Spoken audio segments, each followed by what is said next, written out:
I've written a couple of questions at the beginning of my notes today, and I always find that there's certain things that I just feel that I need to articulate and wrestle with and write down so that I can get it out, so that everything else just sort of becomes peripheral to that. So let me just ask you these questions for you to ponder. And Shane, you've already asked some of these questions in a different way, and I'm just sitting there going, oh my goodness, it's like you literally have read my notes. But I wondered, as a question for you, it's certainly a question for me today as well, is this: have you ever found yourself in a situation where you were surprised by your reaction, whether inside or externally, to a situation, to a person, to a something, and you just went, oh my goodness, where did that come from? Does anybody know what I'm talking about? Have you ever found yourself just going, whoa? Or maybe even it was external and you went, did I just say that out loud? Can't take that back. Or what is going on? What is bubbling up within me? Maybe there's this feeling like a deeper wound or a hidden fear or an old insecurity that's just bubbled up in some way, and it's left you anxious, or it's left you with an external situation that you've found yourself in. Have you ever felt like you're stuck in a cycle of the same bad habits? I'm just talking to myself here. I'm just telling you straight up. The same self-sabotaging thoughts or the same emotional pitfalls. You pray for change, but the change never seems to come.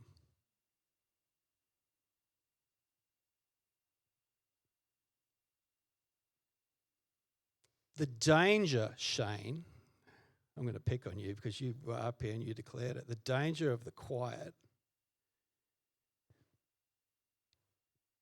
is things happen when you stop and you ask the right questions. Does anyone know what I'm talking about? And so we numb ourselves with the distractions because do we really want to know the answer? And it's only the brave who are really prepared to stop. And if you're traveling with God, and I don't know where you're at in a journey with God today, but if you're traveling with God and you literally find yourself and give yourself the opportunity to stop and recognize that something has bubbled up that you don't understand, and now is the time to go, whoa, where did that come from? And then you move on real quick because you don't really want to know the answer. Or you stay as long as it takes for the next step in that journey to become clear to you. And the danger is that the next step will only be the first of many. Because the healing doesn't necessarily come immediately. The healing comes in the journey. And that's my declaration to you today. What I would like to do today is to share my testimony. But one of the things that I think that we as followers of Jesus lose when we think about what our testimony is that our testimony is not the day we met Jesus and decided to follow him. It's the day we took the next step in saying, I will continue to follow you, even though this next step is one that I'm not even sure what to do yet. But something's bubbled up. And Jesus, I think you are at work here, and I don't know where this is going, but I feel like I need to travel this with you. So where are we going, and what are you doing, and what have you still got ahead of me? Is anyone on that journey right now? You don't know what's going to happen next. But if you've been traveling with Jesus for even a little way, you know that he is good. And you've got no idea what's going to happen next. And you know, I don't mean to offend anybody today, but you know that this sucks. I hurt. I'm broken. This circumstance is not the way that I expected it to be. And I thought it would get easier, but it doesn't seem to have. But God, I know that you are good and your mercy and your faithfulness endures forever. But right now I don't feel it. But I choose to continue by faith to journey with you because there is something that has bubbled up that surprised me. And he calls us to continue to journey with him. I have been in ministry, church ministry, for a quarter of a century. Oh my goodness. I've been journeying with Noz as a pastor. We started journeying together 25 years ago. I've been working in church, ministry and leadership for 16 years as a senior pastor. I've been working for a missional organisation. I've been working in schools. I've been working around the ridges, but I feel like I'm just starting to grow up. I feel like I'm just starting to understand the bigger, deeper truths about a God who actually loves me, but also likes me, even though I'm broken and flawed. And there is nothing more telling, and again, Shane, we go back away, and it's many years as well, but when you shared this morning about how we need to forgive ourselves, easier said than done, my friend. Because I have found over the years, and what bubbled to the surface when I heard you say that this morning was, I remember even as a senior pastor, when I would read the word and it would say, love your neighbor as you love yourself. And I'm like, yes, but I don't love myself. So I don't know how I can love my neighbor, because there's a root of something going on here that I can get, but I don't love myself. I don't like myself, and I don't know what to do about that. But you know what I did? I just moved on to the next thing, and I didn't deal with it at the time. I'm going to go there straight away before I go back to my notes. A year ago, I sat with another colleague in ministry, and we sat around my fire, which I like to do on a Friday afternoon. And we were sitting and we were having a drink together. And it was the first time we had a chance to catch up ever at my place. And we were chatting, and it was great, and we were getting to know each other, and we were talking about the world and whatever. And there's this point that Dan said to me, he said, "You don't really like yourself, do you?" And my response immediately was, "Nah." Like that. And I went, ooh, that's truth. And it just came out so easily that it shocked me that my mate had identified something that I knew, but now knew deeply, and thought, wow, that response hit harder than I expected. And little did I know that what God was about to do was a great unraveling and a great restoring, but he needed to pull a whole lot of stuff apart in my life before he could put some of that back together. And in the last 12 months, as a summary, it's been a journey with God where there have been forced times of quiet, and there has been a forced season where I had to take 12 weeks off. It's been a forced time where I had to reach out to people for help and to a Christian psychologist to go, I don't understand why I'm thinking this way anymore. I don't understand why these things are bubbling to the surface. I don't understand why I now realize as an almost 50-year-old that I have always avoided those things in my life and just thought that's just too hard to deal with. But now I feel like God wants me to deal with that now, and I'm excited, but I don't know how to do it. So if that's where you're at, it's good. It hurts, but it's good. But it's been a journey, and it continues to be a journey. Talking about journeying, let me go back a few more years. So when I said I want to share with you my testimony, I want to share with you my story of journeying with Jesus, because you know what? You can't argue that story away. Does that make sense? And I think that that's true for all of us. Like, we need to get into the Word. We need to get into time with Jesus. We need to understand things rote from our head, and we need to be able to, if you can do that better than me, quote chapter and verse. But the thing that will punch through more powerfully than anything else is a life transformed and a testimony that says, but look what God is doing, and look what God has done, and look where I feel I'm being called even though I'm not there yet. I feel like I'm going around and around in circles, but I feel there's a sense of purpose and there's something going on in that. So 3 years ago, I'm sitting in a team retreat in Darwin as a part of my role with Scripture Union, and I was around there with other leaders from Northern Australia, and we had a devotion. And the devotion was based on the parable of the lost sheep, Luke 15, 1-7. Like Shane said this morning, just Google this. Like some of these things, just Google it. We've got so many great tools out there to be able to do it. But if you know where this comes from, maybe that's a chapter and maybe that's somewhere in your Bible that you can park today if you've got a Bible with you. So that's Luke 15, 1-7. So this parable was being shared with us as a devotion. And Mel, who was sharing this devotion, was sharing a parable more parabolical. That's a new word that I just used. She was sharing a story like she would share this story with particularly young Indigenous children in the schools that she worked with in Alice Springs who couldn't read or write. And she was sharing her methodology and how she would share Bible stories and show Bible stories without the ability to read the Bible story.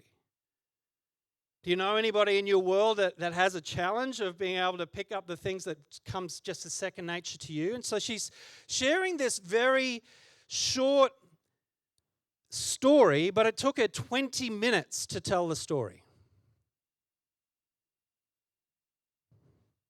Let me share the story with you so you know how quick the story can be shared, and then let me come back. Tax collectors, from Luke 15, verse 1. Tax collectors and other notorious sinners often came to listen to Jesus teach. This is from the New Living Translation. This made the Pharisees and teachers of religious law complain that he was associating with such sinful people, even eating with them. So Jesus told them this story. Okay, so this is where the story starts. It's only 3 verses long. If a man has 100 sheep and one of them gets lost, what will he do? Won't he leave the 99 others in the wilderness and go and search for the one until he finds it? And when he's found it, he will joyfully carry it home on his shoulders. When he arrives, he will call together his friends and neighbors, saying, "Rejoice with me, because I've found my lost sheep." In the same way, there is more joy in heaven over one lost sinner who repents and returns to God than over 99 others who are righteous and haven't strayed away. That's the story. Man, there's some truth in this. Man, there's some stuff if you stop and you chew on it a bit and you go, what are you on about, Jesus? What does this mean for my life today when we start asking those questions? So 10 minutes into this 20 minutes, I am angry because this has taken way too long. I know this story. Has anybody been there before? I know this story. Will you just get to the point? I know the story already. You're talking to people who know this story. We're in Christian ministry, fair dinkum. Like, just get to the point. No, she keeps showing it, and she's got I think you call it a flannel graph thing where you've got pictures and you're showing flannel board, and I'm just like, and this thing in me, there's this bubbling up frustration that this is taking too long. And I know this story. And then this thing bubbles up in me that says, I don't want to be in the stinking pen. There's this thing in me because there's the story about the sheep safely in the pen. This is how she's showing it. And they're going up and it's going into these dangerous places and it gets lost and the shepherd finds it. This is, again, all part of this 20 minutes. But I'm like, I don't want to be in the pen. I want to be the sheep up on the top of the mountain. I remember driving through New Zealand years before at that point and seeing sheep as far as the eye could see. And we as a family, sheep, loving it. We don't see sheep here. Sheep, they're everywhere. And I can remember in my head while she was sharing the word, seeing these sheep up the top of the mountain in my mind's eye. And then the sheep in the plain, and I'm going, I'm not a sheep in the plain sort of person. I'm a sheep on the top of the mountain sort of person. I'm an adventurer. I like to take risks. And I do not want to be down with the thousands of sheep. I want to be up there with some room to move. This is what's running through my head. But there's a frustration in me as I'm listening to this story and this thing's bubbling in me that I'm just going, what is going on here? 20 minutes later, we got 15 minutes to be able to go and spend some time with God, which is what you do in Christian ministry. It's a great idea. but I'm cranky. And 15 minutes, and we're out bush, and this is literally what I said to myself.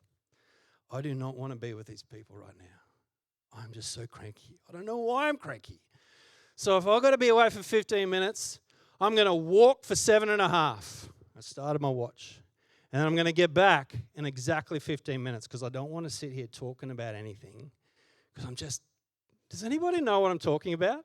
Have you ever found yourself that strategic that you just didn't want to be around people because there was something that was going on that just you knew could get you in trouble?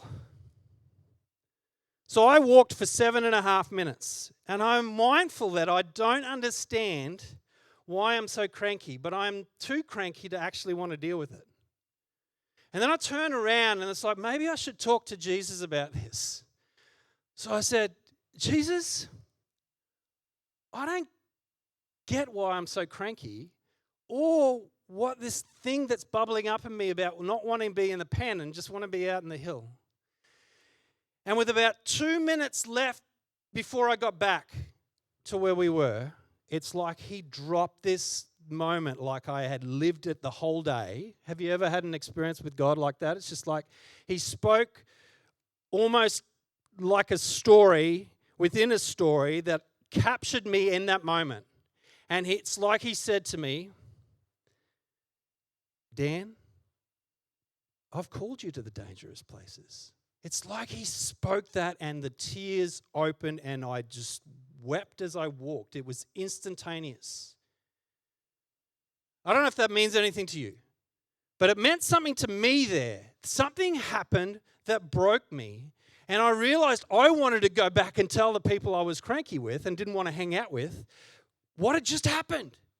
And it was like Jesus went, I want you to go and do stuff, Dan, so that you want to come back to the pen and tell the sheep what's going on. And I'm like, yeah. Then I don't feel trapped.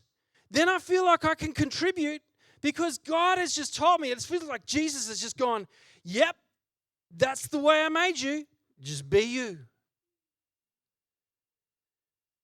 So don't feel like you gotta be in the pen. I want you to get to a point where you want to be in the pen. Because you've got a story to share and you've got a story to tell. And so I'm telling the people around the table, I didn't tell them how cranky I was, but I told them what God had done in that moment. What happened and what I want to encourage you with today is this. That for me was prayer. That for me was more powerful than setting aside an amount of time, and we're all different, but I'm talking my story here, right? So again, let me just be clear. This is how I am working out that in all my Christian life, and I grew up in a Christian family, and my parents were elders in the Uniting Church, and we just did things a certain way that I just realized that, why? And every time I asked the question why, I felt like I was rebelling against what was done. Whereas what I am learning is that God has created us for freedom and for life and for liberty and for purpose. And not that we have to go to church, but that we want to come and share the stories of what God has been doing in this week. And look what God did when I did this, and I'm on this journey, and I need some accountability, and I need somebody to ask me, how'd you go this week? Did you fall back into that, or did you have a win? So that we've got a reason that we want to come back together around people and that we want to live in that moment. So this is what I'm learning. What I'm learning is that prayer actually is a journey. That the encounter with Jesus actually happens in the movement with him.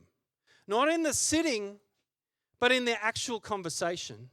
And the conversation that often, as Shane, you so rightly reflected on this morning, in the moments where we stop and we just stay in silence because we don't feel comfortable there. But it's like, for me, sometimes it's like, he won't speak until I stop speaking.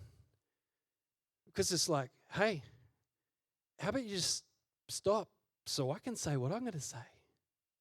How about you stop moving and doing so that I can go, no. no. But no, he's sovereign and he gives us choice. And we run until we can't run anymore. And then he goes, okay, now my way. Because he is the way. Because he is the truth. Because he is the life. For me, one of the things that I've become increasingly frustrated with is that prayer has become so religious for me that I find myself realizing that I don't even know how to speak to him like I care about him and my relationship. This lines up with this. The amount of times that I start talking to God like I pray, and then I go, what does that even mean? What am I trying to say to you? Jesus, in multiple occasions in the New Testament where people who had obvious needs would reach out, God, have mercy on me. He goes, well, what do you actually want? And I find myself in the same situation where I go, oh, Jesus, I just pray. And he goes, what does that mean? What does that mean? What are you asking for, Dan? What's in your heart? And I go, well,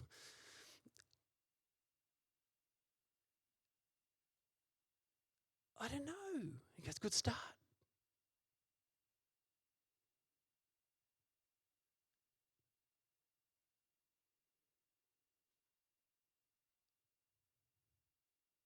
It's the journey.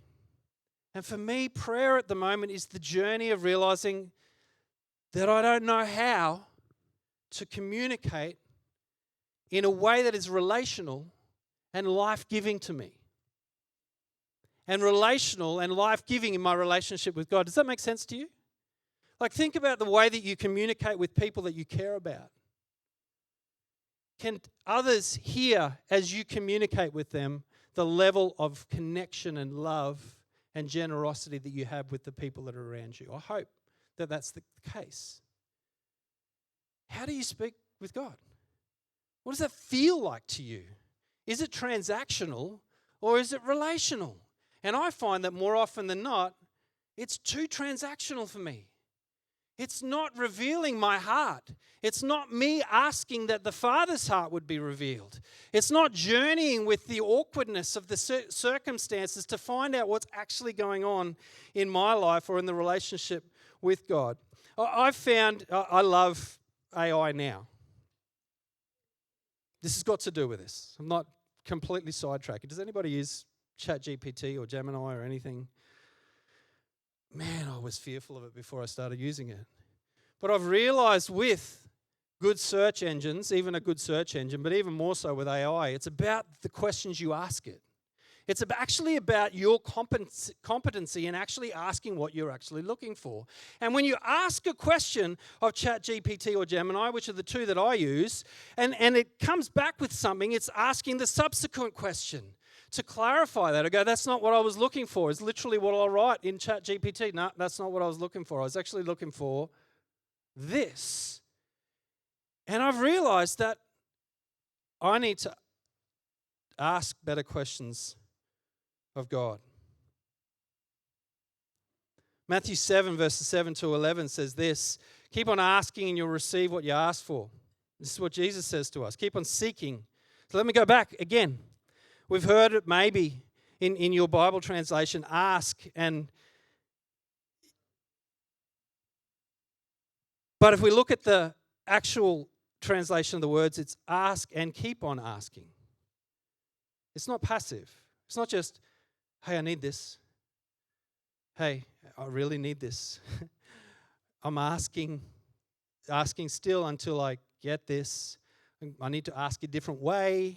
I need to, what's my heart in that? Why is this happening? Asking, keep on asking. You will receive what you ask for. Keep on seeking and you will find. Keep on knocking and the door will be open to you. For everyone who asks receives, everyone who seeks finds, and everyone who knocks the door will be open.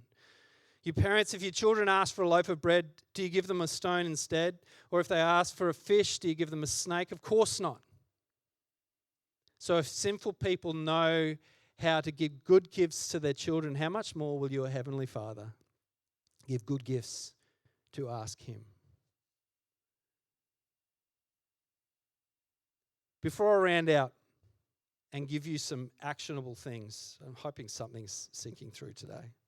This is a work in progress for me, not the message, but the life of journeying with Jesus. I went to ChatGPT yesterday and I thought, let me share with you the prompts that I wrote in as a part of me trying to work out how can I communicate better with Jesus.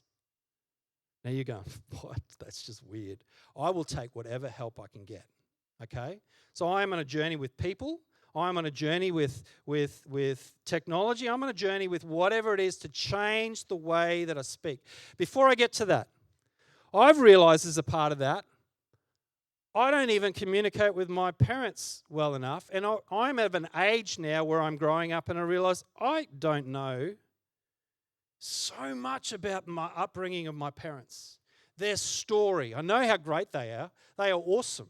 They are great parents, but I don't know stories from their childhood. I don't know about if my dad recalls the journey from Holland to Australia in the early 50s and what that was like as a family to come with nothing and build life from scratch. I've never asked adult questions to find out the people that I love the most. Does anybody know what I'm talking about? And find out in their journey. So I bought some books because I don't know how to ask the questions. I end up just hanging out. We have good coffee and we laugh about what's going on, but I don't know them more personally. So I bought 2 books.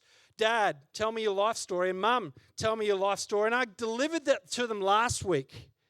And we are going to journey as a family with them and ask them more meaningful questions. And the reason I did that was I realized that I'm not journeying with Jesus in the same way. I'm not asking the right questions. So I need the right questions. So in ChatGPT, I said this: what would be good questions to ask when reading the Bible to understand? This is exactly what I said back to the beginning. Bad language, but it did give me some really good results. What would be a good question to ask when reading the Bible to understand more about the nature and intention of Jesus and of a relationship with him? What are better questions to go beyond a story? That's all I said. And it pumped out some stuff, and I need to sit on that because there were some really good questions in there, and they were really helpful, and I will grow from that point. I went, okay, that's good, but I'm in a rush, so let me ask another question on top of that. What about in talking to Jesus in prayer? How do questions like these help? So it pumped some stuff out. Again, remember, this is just AI, right? It's the sum total of input of people around the world and all the stuff that's going on there. But it's like, oh, wow, that's good. There's some stuff I can glean from that. And there's some stuff I can work with in that. And you might not be into AI, but you could ask some people around you some of these questions. And if you ask the right questions, you're going to get some really good answers. But you've got to ask the right questions. Ask the right questions of the people around you, and then ask the right questions of God, and you just never know. You might actually start getting some answers to some meaningful questions when you dig a bit deeper. And then I asked this question: how could this relate to Jesus saying that he is the way, the truth, and the life? Because this started bubbling out of me. This idea that he is the way, he is the truth, and he is the life. How could this relate to that? Could it be that healing and understanding can be found on the way because he is in there in the journey? Because in a journey, there are always actions and questions, asking, seeking, knocking, that we can find the truth through discovery, through paths and the path. This was me writing to ChatGPT, which in fact was me talking to Jesus in an indirect way, because I was journeying with the questions that were bubbling up within me, and I was looking for answers. And these are the things that Noz and I, when we sit down for coffee and we do that on the way to work, that bubble up in us because we have trust and vulnerability in relationship. And here's one that you know, right? We need people in our lives that we can chat GPT with, that we can ask meaningful questions, because there is wisdom and life in this room, and there are answers to questions that you never thought that there were answers to because you never asked the question. right? We got to ask better questions. We got to ask better questions when we're journeying with Jesus, because when we get to that moment where the awkwardness comes up and the anger bubbles up and this realization that there's a wound or something that we haven't ever had time to identify or even ask for healing, that we go, now what? What do you want me? What do you want of me, God? Why am I so angry? Why does this thing come between me and my family every time this thing comes up? I don't like that. I want that fixed. How do we go on that journey together for healing and restoration? And what am I willing to do in this journey with you? Can I go back a step and say this again? This is about the journey. It's not about the words that you ask. It's about the words that you ask, and then you say, I'm going to take the next step with you, Jesus. I'm willing to ask it, but until you do something with whatever that next step is, it's meaningless. Does that make sense?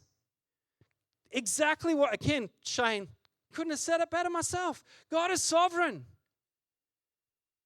But he still needs us to move so he can do his thing. And sometimes that's step back so he can step in. Sometimes that is saying, are you going to come with me? Because on the journey, let me teach you about myself. On the journey out of the boat. On the journey through the insecurity, on the journey, on the way to this city, but you find on the way that God has called you to another. But you never would have found out if you didn't start on the journey. We've got to ask the right questions. Man, I'm mindful of time. And I'm still working on the Lord's Prayer as a guide for my prayer life. And rewording it every time I run out of words to say and go, man, if you taught us this, then... And sometimes I just get stuck on, hallowed be your name, God. And what does that even mean? And how do I make you famous in my day-to-day and the way that I live my life? And sometimes I can spend 20 minutes if I give myself time to go, I don't even know how to do this, but I want this to be your way. Not my way, because my way's not working.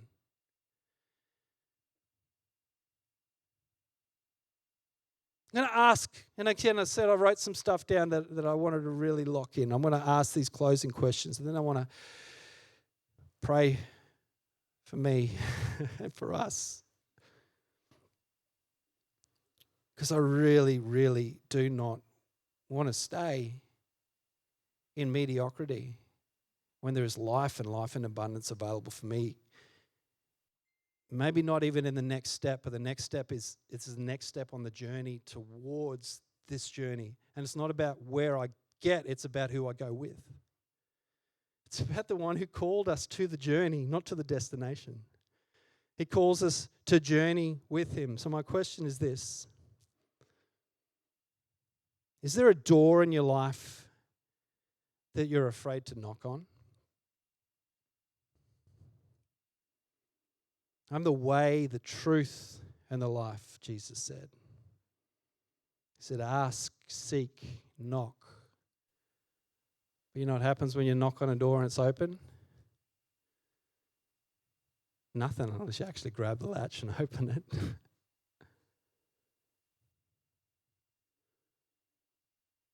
What's the one question you've been afraid to ask Jesus? Because you're scared you might find out what's on the other side.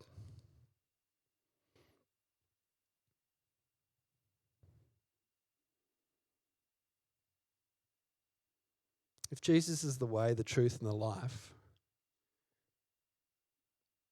where in the journey right now are you most in need of him? What's your next step?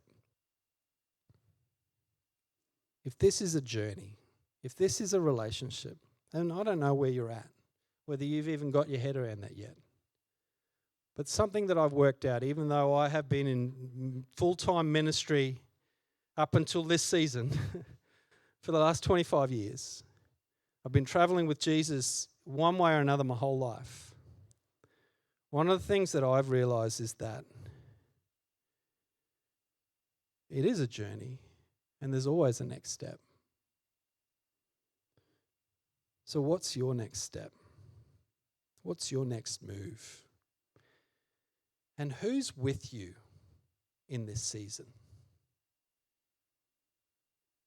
Are they in this room? Who's with you that you can just chew on your thoughts and ask some questions and dig a bit deeper over a cuppa or over a game of golf or riding your motorcycle to a coffee shop somewhere on Harvey's Range and just live in a bit? Whatever it is that you do. Because here's the thing. Ask, seek, knock. Sunday school theology. Way, the truth, and the life. Great song about that.